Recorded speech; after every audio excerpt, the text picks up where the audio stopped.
Palanivel Thiaga Rajan, Minister of Finance and Human Resources Management, Government of Tamil Nadu, to address the gathering.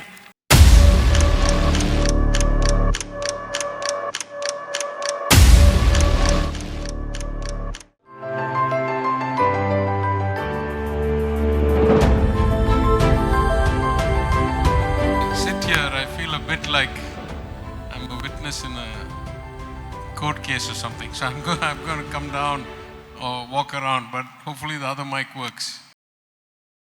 We have been doing very well in terms of education. We are nearly the highest GER in India. So what do you think is the next step in this journey, and how do we improve employability and productivity so that they can contribute much better to our economy?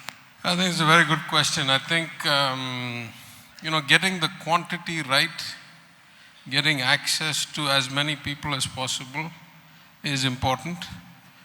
But ideally, we want to do a much better job of quality. We have got the quantity part right. I think we have a lot to do on the quality part. It's very rare to see a market where simultaneously there are a lot of unemployed youth, particularly college-educated unemployed youth. And at the same time, many companies complain to us that there are not enough skilled people that they can hire. So it's a broken market. Usually in economics, these broken markets are because of information inefficiency. That is, those who are studying, their parents who help them make decisions, have no idea what kinds of skills are in demand, what jobs will pay what kind of money, and where you will get a career.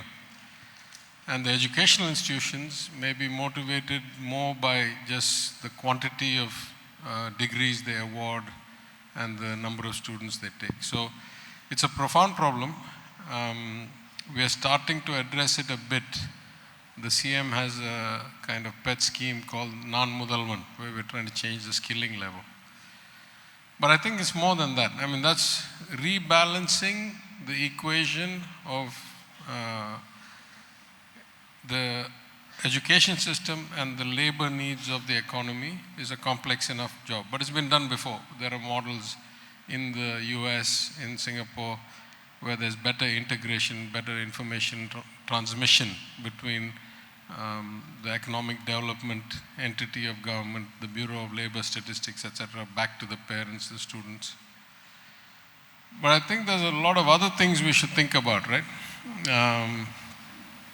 Just because you have the capacity to get a degree, does that make your career a lot better than if you had learned a skilled trade? So we're asking those profound questions. If you look at Germany, for example, or France for that matter, both we would consider well-developed economies, or Australia. You have people who can actually have a good quality of life being very skilled mechanics or skilled tradesmen, or if it's a truly socialist society like Australia, the minimum wage is something like $25 an hour. So you could actually have a decent life being in the service, in catering or something like that. So there's a lot of things we can think about. We are relative to India, we are doing well, is good, but is not a great source of satisfaction. We could be doing a lot better. We should balance the educational output and the economy's needs better. We should fundamentally rethink how we set up the skilling and youth development model, and we should try to put into practice the words we speak about social justice and economic fairness and inclusion. And in fact, most governments don't do such a good job at it. We do a lot better job than, let's say, Gujarat, which is also economically developed, but there's a lot we can improve beyond that. Thank you. Good afternoon, sir. I'm Prajani from the Department of Business Administration. So I was wondering, Tamil Nadu is ahead of many other states in terms of urbanization. So what does this mean for the youth of today, and where do we lack presently? Urbanization is driven by many things. You're right though, let me start with the data. The data is that Tamil Nadu is the most urbanized state in India. I think we're beyond 50%. some people consider that good. I once went to a seminar in Delhi with other MLAs when I was an opposition MLA. And the MLAs of UP and Bihar thought that their long-term solution to providing infrastructure and quality of life to citizens was urbanization, because they thought we can lay pipes in a city where they're densely packed, but you cannot do it. It will cost too much money to keep laying pipes in every village and so forth. It's true and it's not true. If you look at Tamil Nadu, in my view, we have not done city planning particularly well. A lot of the fringes of the urban, the mega urban conglomerations like Chennai or Madurai have the worst services with the highest density. So at least if you're in a village, you may not have a sewage system, underground drainage system, but it's not enough to basically pollute you because it's a way of life and an infrastructure that existed. So urbanization comes with its own problems. I think the core problem we have, at least all over India, in Tamil Nadu also, is we don't do such things as urban planning particularly well. You need to have a 10-year, 20-year vision of how things are going to develop, and you have to build infrastructure based on that. Even now, very few people like me ask fundamental questions before we sign files for the next flyover and the next bridge and the next ramp and the next system.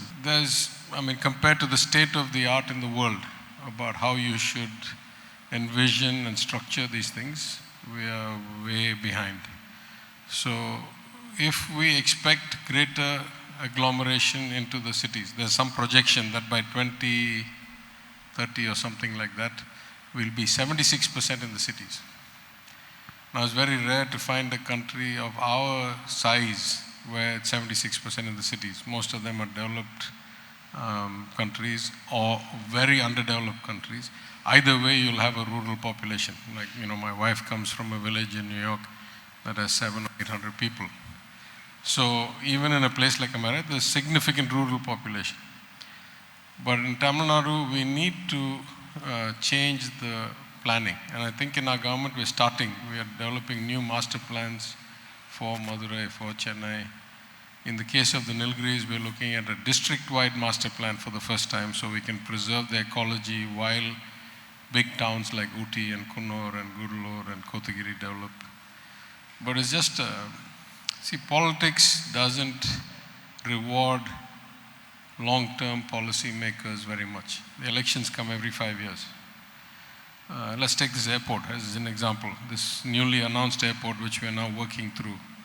If we get everything exactly right, all the paperwork, all the land acquisition, all the tenders, all the contracts, if we get it exactly right, it'll take us 6 or 7 years to get it up and running. By that time, we'll have to go to election in the middle.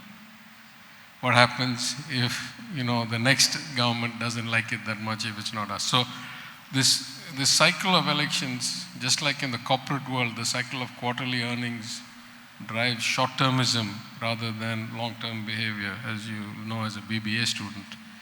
The 5-year cycle of elections sometimes prevents long-term thinking in policy making or allocation of funds in the government.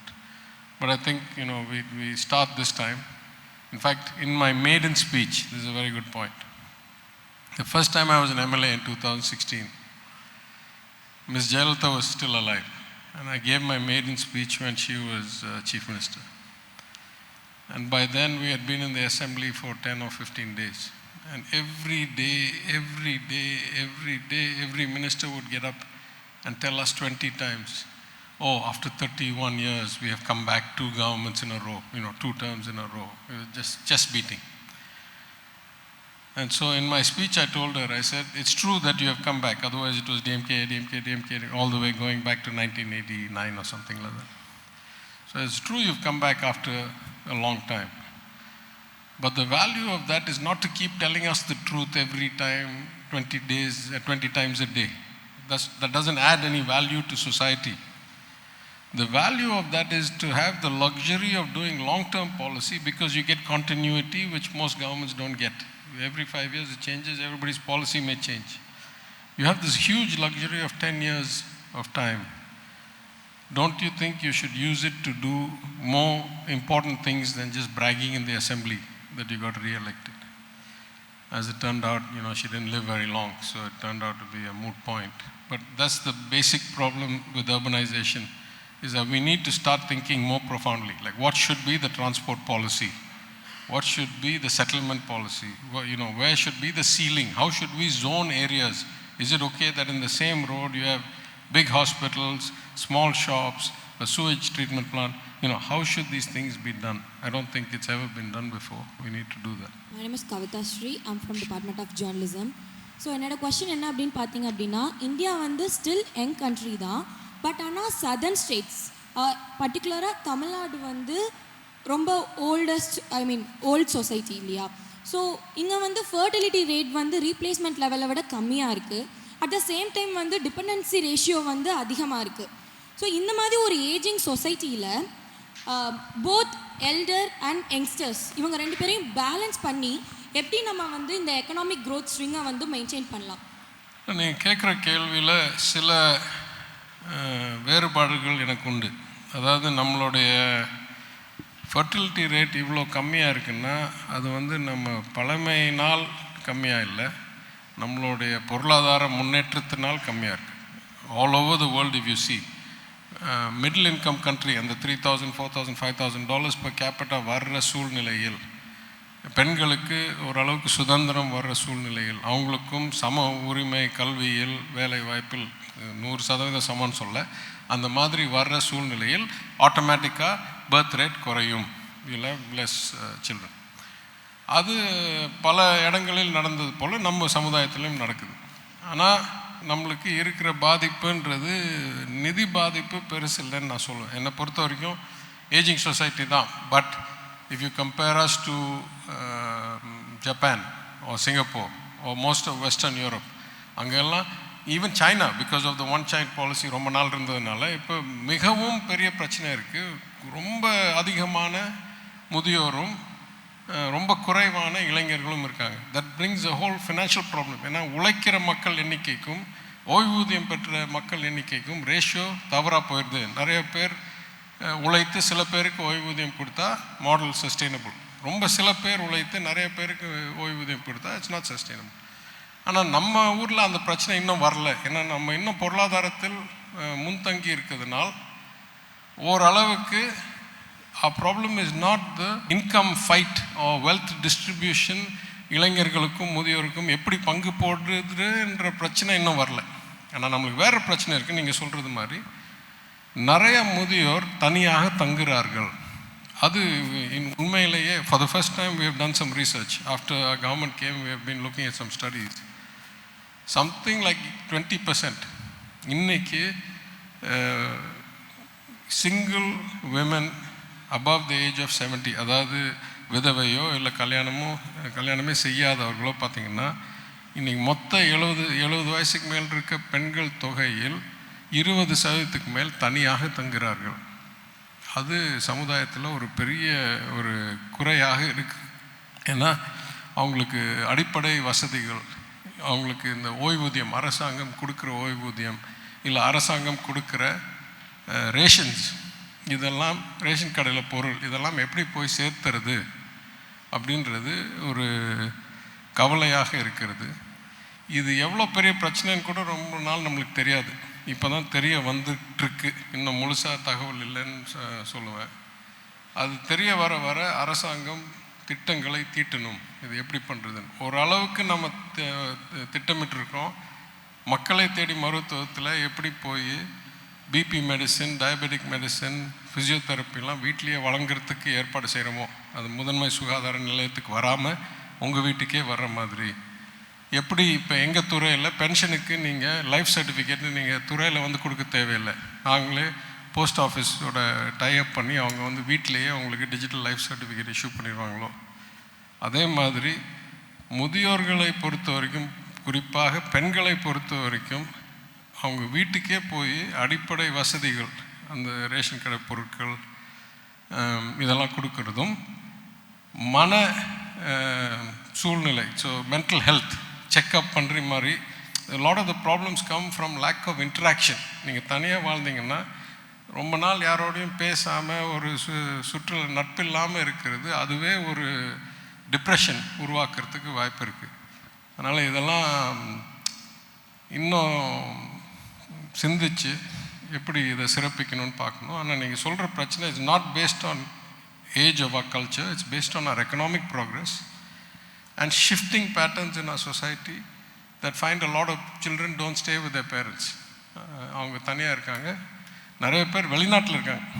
அப்போ இங்கே ஏன்னா அந்த அளவுக்கு வாய்ப்பு கிடைச்சதுனால் நிறைய பேர் கல்வியினால் வேலை வாய்ப்பினால் வெளி ஊர் இல்லை வெளிநாட்டில் இருக்காங்க.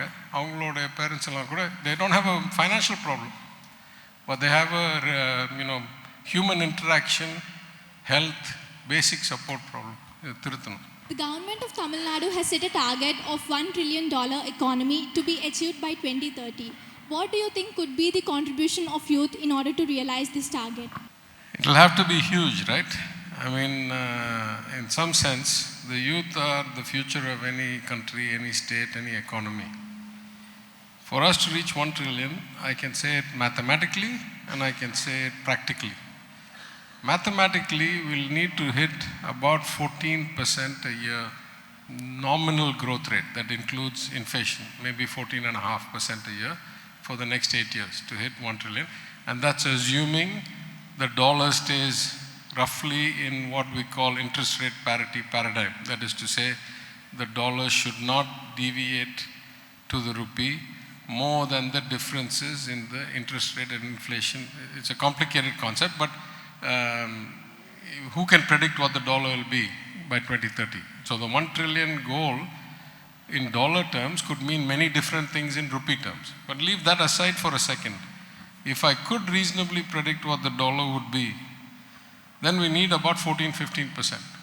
14-15% na எந்த துறையில் எந்த ஆண்டில் which sectors, which years, how much growth should we have? I think there are 3 or 4 that are very key to us.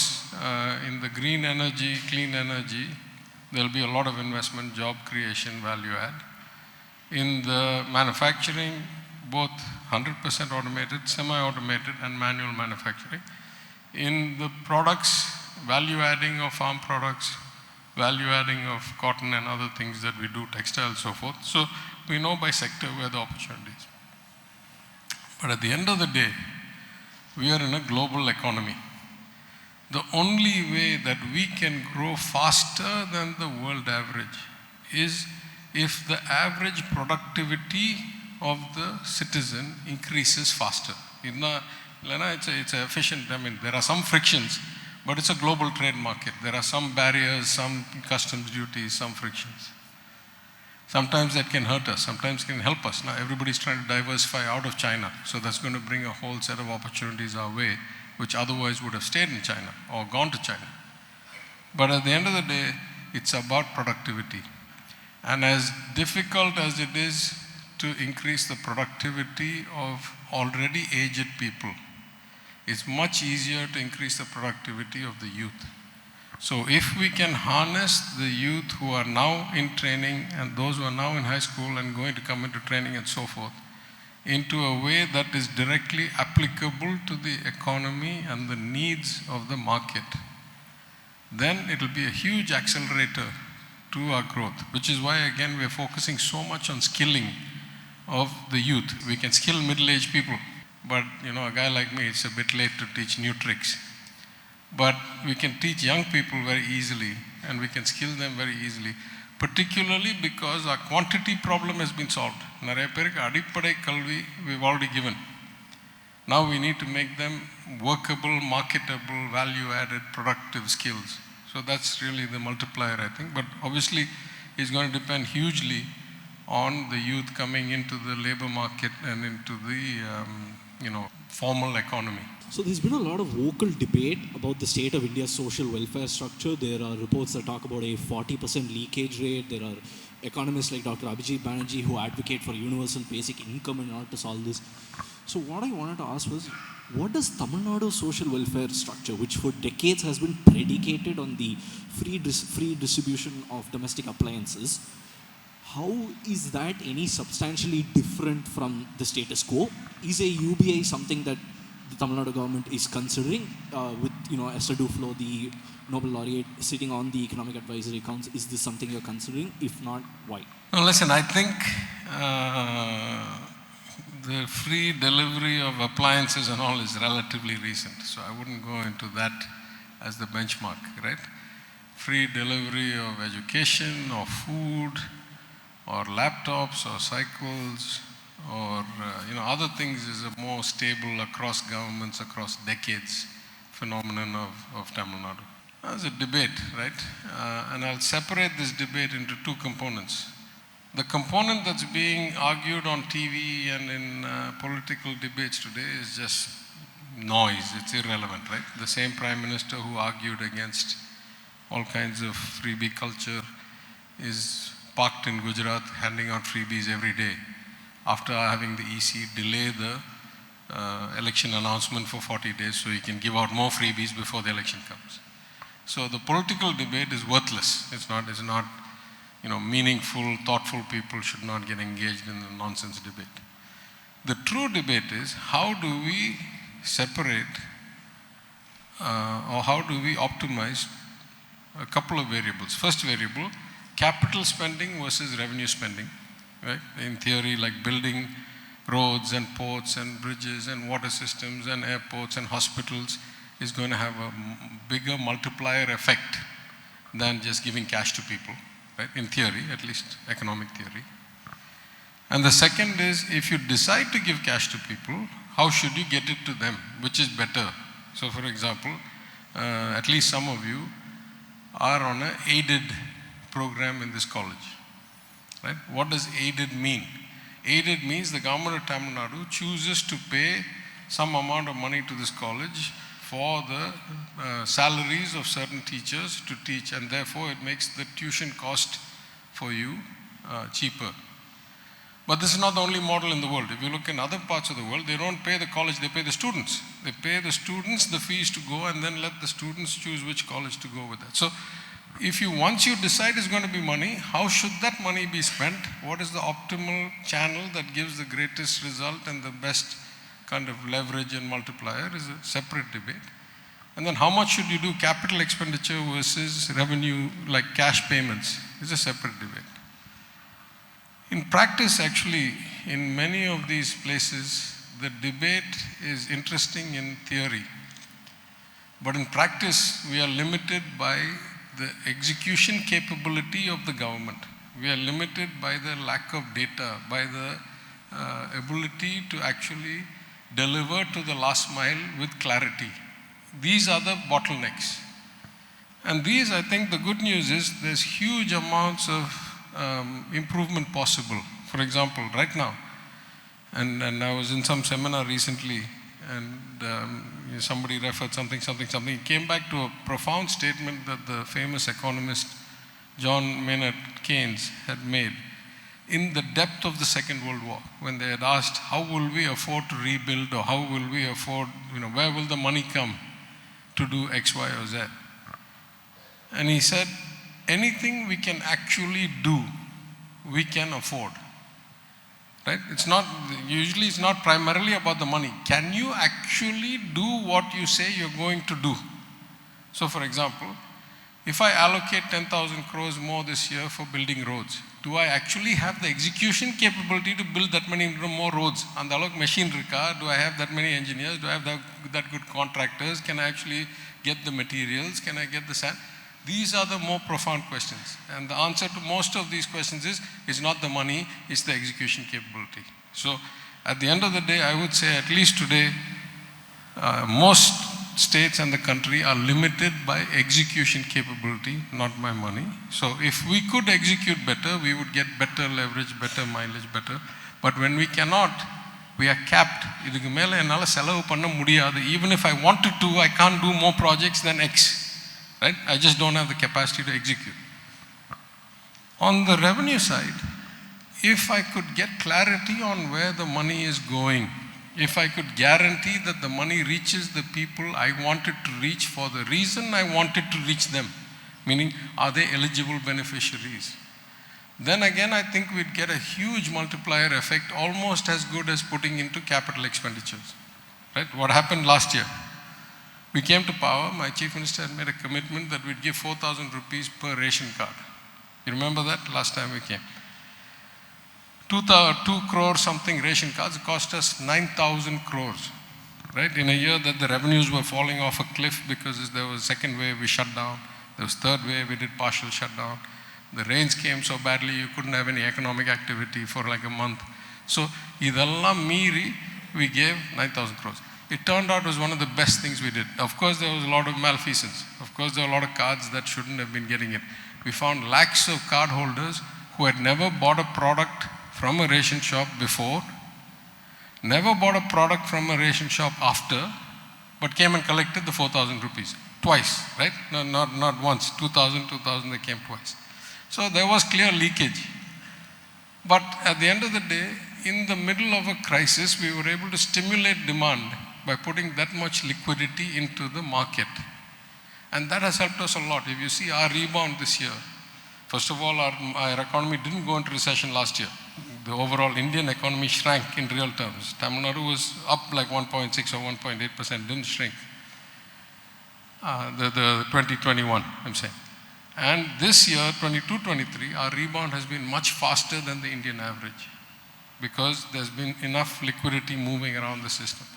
So, it's not about welfare or not welfare, it's about targeted welfare in the right schemes to the right people will give you much better results than generally doling out money. It's about capital expenditures, if done efficiently, will give you high multiplier effects, or if wasted, is just like putting money into the ground, right? So a lot of it comes down to that. If I've learned one thing in government, it's exactly what Keynes figured out 80 years ago in 1942. Anything we can actually do as we intend to do, we can afford to do. So it's not a limitation of money that goes into this, right? This is Komalika from BBA department. So my question is Government of India has launched this digital rupee in financial year 22-23.